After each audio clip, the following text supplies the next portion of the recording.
दोस्तों, किसी प्रोड्यूसर का बैकग्राउंड स्मगलिंग से भरा पड़ा हो तो हैरानी की बात है ना, पर ये सच है। अब हम जिस शख्स की बात कर रहे हैं उसका नाम है अजीत साटम। पहले हम ये जानते हैं कि अजीत है कौन। अजीत बचपन से ही एक अमीर बनने का ख्वाब देखने वाला इंसान था। इसी के चक्कर में उसने अपना स्कूल भी छोड़ दिया, पढ़ाई भी छोड़ दी और एक एजेंट के तौर पर उसने अपना करियर शुरू कर दिया। जी हाँ, उसका मकसद सिर्फ और सिर्फ यही था कि उसे देश का सबसे बड़ा अमीर बनना था। और इसके चलते उसने क्या किया इसकी एक लंबी लिस्ट है। वैसे दोस्तों, उसके नाम पर 2000 से ज्यादा केसेस फाइल हो चुकी है, पर उसका नाम सामने आया 2011 में और वो बस सुर्खियों में छा गया। दरअसल उसके पास से जब मर्सिडीज जैसी महंगी कार्स और 30 करोड़ से ज्यादा की प्रॉपर्टी सामने आई, तभी ईडी ने छापा डाला और उसकी सारी प्रॉपर्टी सील की गई, हिरासत में ले ली गई।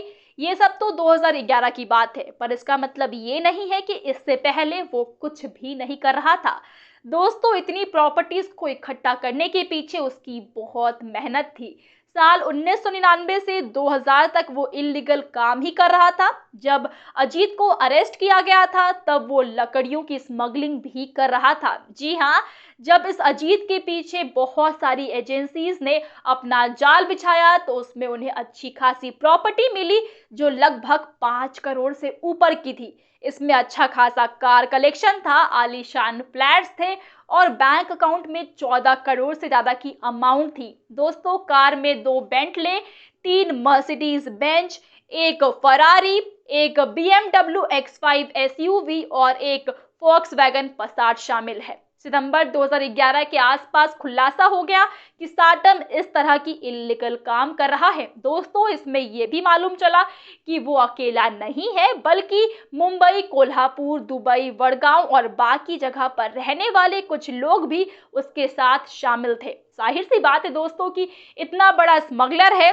तो उसका अच्छा खासा नेटवर्क, अच्छा खासा कनेक्शन और गैंग तो होगा ही। और ये वो लोग हैं जो रेड सैंडलवुड यानी कि लाल चंदन की स्मगलिंग करने के लिए अजीत के साथ जुटे हुए थे। जी हाँ, इसमें पता चलता है कि अजीत ने दुबई में 40 कंटेनर्स एक्सपोर्ट किए थे और इसके लिए उसे 40 करोड़ रुपए मिले थे। मतलब अगर एक कंटेनर की बात करें तो उसके लिए 1 करोड़ रुपए लिए जाते थे। अजीत सिर्फ लाल चंदन स्मगलिंग में माहिर नहीं था, बल्कि उस पर जो 2000 केसेस फाइल हुई थी वो अलग अलग क्राइम्स की थी, जिसमें मनी लॉन्ड्रिंग की केस भी शामिल थी।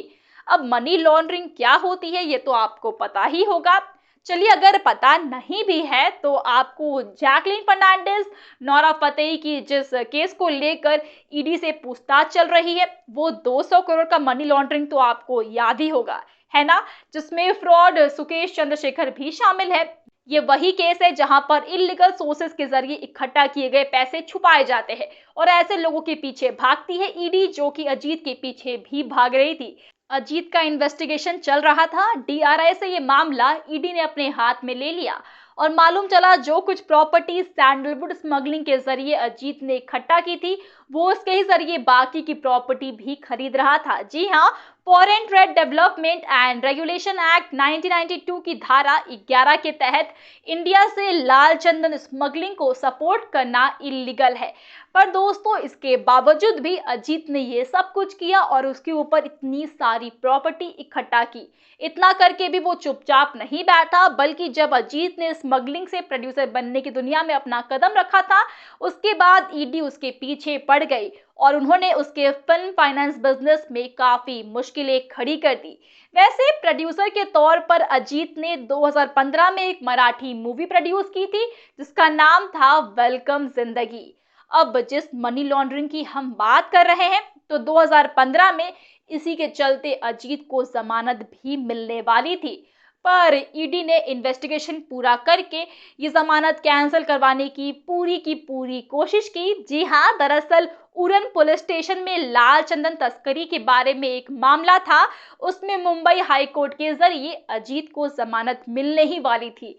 और उसे ही ईडी ने कैंसिल करवा दिया। दोस्तों, अजीत भी चुपचाप नहीं बैठा, बल्कि उसने भी कोर्ट में अपनी दरख्वास्त पेश की थी।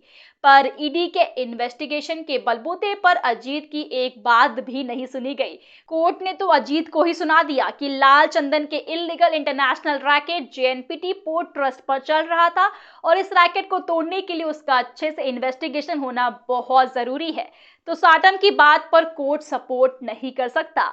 दोस्तों, साटम ने स्पेशल पीएमएलए यानी कि prevention of money laundering act से कोर्ट का दरवाजा खटखटाया और जांच एजेंसी के जरिए ले लिए गए अपने पासपोर्ट को वापस करने और साथ ही साथ किसी भी टाइम 6 महीने के लिए फॉरेन ट्रिप करने की परमिशन मांगी। जी हाँ, वो अपने इंपोर्ट एक्सपोर्ट बिजनेस को बढ़ाने के लिए यूनाइटेड स्टेट्स ऑफ एमिरेट्स जाना चाहता था, जिसके लिए उसे दुबई में एक इवेंट के लिए एक कंपनी से इनविटेशन भी मिला था। हालांकि दोस्तों, सेंट्रल एजेंसी ने एक रिपोर्ट प्रेजेंट किया जिसमें कि कहा गया था कि अजीत को जिस कंपनी से इनविटेशन मिला था, दरअसल वो फ्रॉड थी और वो इन्वेस्टिगेशन से बचने के लिए इंडिया से भागने की कोशिश भी कर रहा था। अब अजीत के साथ कौन कौन लोग इसमें मिले हुए थे, ये जानना भी जरूरी है। उसमें से एक नाम है दीपक, जो कि स्मगलिंग रैकेट का बहुत अहम हिस्सा है और जिसका इन्वेस्टिगेशन पुलिस ने अच्छे खासे तरीके से भी किया और इसके बारे में हम जानेंगे हमारी अगली वीडियो में। खैर दोस्तों, अजीत और उसके साथियों जैसे कई सारे कैरेक्टर्स हमें आने वाली फिल्म पुष्पा 2 में भी देखने को मिल सकते हैं। अब रियल लाइफ में इतने जाबाज ब्लफ मास्टर हो सकते हैं तो जाहिर सी बात है दोस्तों कि फिल्म में तो दिखाई दे ही सकते हैं, पर इनके जैसे कैरेक्टर्स पुष्पा के दुश्मन ही बनेंगे, क्योंकि पुष्पा को रूल करना है, वो किसी के अंडर नहीं रह सकता। देखते हैं दोस्तों कि क्या होता है। तब तक के लिए आप हमें ये बताइए कि आप इस फिल्म के लिए कितने एक्साइटेड हैं। एंड दोस्तों, वीडियो अच्छी लगी हो तो वीडियो को लाइक करें, शेयर करें अपने दोस्तों के साथ और हाँ, चैनल को सब्सक्राइब करना बिल्कुल भी मत भूलिएगा। आज के लिए बस इतना ही। मैं प्रगति मिलूंगी आपसे नेक्स्ट वीडियो में। तब तक के लिए सेफ रहिए, मुस्कुराते रहिए। Bye bye.